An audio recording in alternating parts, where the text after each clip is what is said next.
જય શ્રી કૃષ્ણ દર્શક મિત્રો, આપનું સ્વાગત છે અમારી યુટ્યુબ ચેનલ મયુરભાઈ પી શાસ્ત્રી ઓફિશિયલની અંદર। આપણે અગાઉ શ્રીમદ ભગવદ્ ગીતાનો 14મો અધ્યાય શ્રવણ કર્યો। હવે ભગવદ્ ગીતાનો 15મો અધ્યાય પણ શ્રવણ કરીએ। ઓમ શ્રી પરમાત્મને નમઃ। શ્રીમદ ભગવદ્ ગીતા પંચદશ અધ્યાય પુરુષોત્તમ યોગ। શ્રી ભગવાન ઉવાચ। શ્રી ભગવાન બોલ્યા, જેનું આદિ પુરુષ પરમેશ્વર રૂપી ઉર્ધ્વ મૂળ છે, જેની નીચે રહેલી બ્રહ્મારૂપી મુખ્ય શાખા છે, તથા વેદો જેના પાંદડાઓ છે, એવા આ સંસારરૂપી અશ્વત્થ વૃક્ષને તત્વજ્ઞાનીઓ અવિનાશી કહે છે। જે માણસ એ સંસારરૂપી વૃક્ષને મૂળ સહિત તત્વથી જાણે છે, એ વેદના તાત્પર્યને જાણનાર છે। એ સંસાર વૃક્ષની ત્રણેય ગુણોરૂપી જળ વડે વૃદ્ધિ પામેલી અને વિષયોરૂપી કુપળો ધરાવતી દેવ, મનુષ્ય, તિર્યક આદિ યોનિઓરૂપી શાખાઓ નીચે અને ઉપર આમ તેમ ફેલાયેલી છે। તેમજ એ શાખાઓના મનુષ્ય લોકમાં કર્માનુસાર બાંધનારા અહમતા, મમતા તથા વાસનારૂપી મૂળિયા નીચે ઉપર આમ બધા લોકોમાં ફેલાયેલા છે। આ સંસાર વૃક્ષનું સ્વરૂપ જેવું કહ્યું છે એવું અહીં વિચાર કાળમાં મળી આવતું નથી, કેમ કે આનો નથી તો આદિ કે નથી અંત, તેમજ નથી આની નિશ્ચિત પ્રકારની સ્થિતિ। માટે આ અહમતા, મમતા અને વાસનારૂપી અત્યંત દ્રઢ થયેલા મૂળ ધરાવતા સંસારરૂપી અશ્વત્થ વૃક્ષને દ્રઢ વૈરાગ્યરૂપી શસ્ત્ર વડે કાપી નાખીને એ પછી પરમપદ સ્વરૂપ પરમેશ્વરને સારી પેઠે શોધવા જોઈએ, કે જેને પામી ચૂકેલા માણસો ફરી પાછા વળીને સંસારમાં નથી આવતા, અને જે પરમેશ્વરથી આ પુરાતન સંસાર વૃક્ષની પ્રવૃત્તિ અર્થાત પરંપરા વિસ્તાર પામી છે, એ જ આદિપુરુષ નારાયણને હું શરણે છું। આ પ્રમાણે દૃઢ નિશ્ચય કરીને એ પરમેશ્વરનું મનન અને નિધિધ્યાસન કરવું।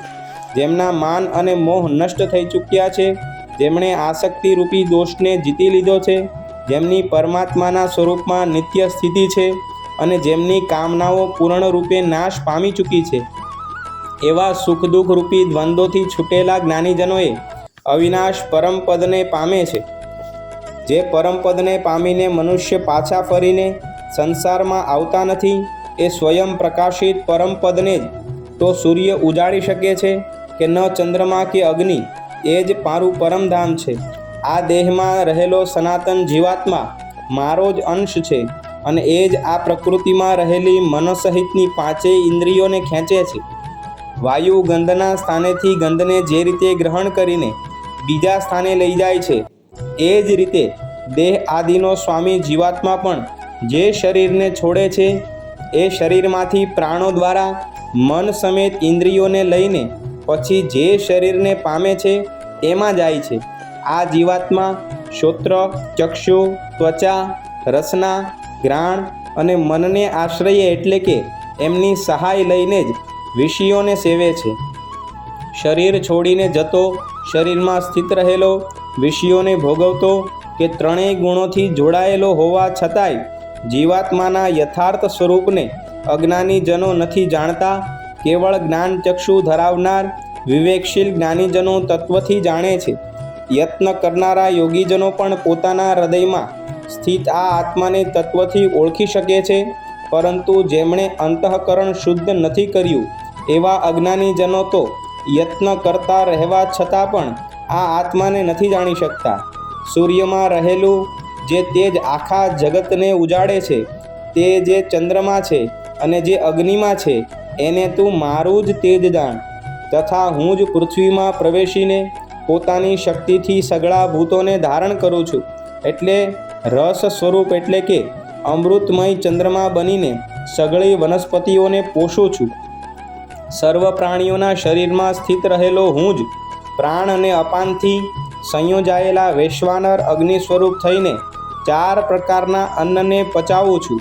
હું જ સૌ પ્રાણીઓના હૃદયમાં અંતર્યાપી રૂપે રહેલો છું, તથા મારામાં જ સ્મૃતિ, જ્ઞાન તેમજ અપોહન થાય છે, તથા બધા વેદો વડે હું જ જાણવા યોગ્ય છું।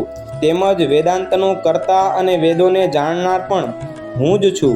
આ સંસારમાં નાશવંત અવિનાશી એ બે પ્રકારના પુરુષો છે.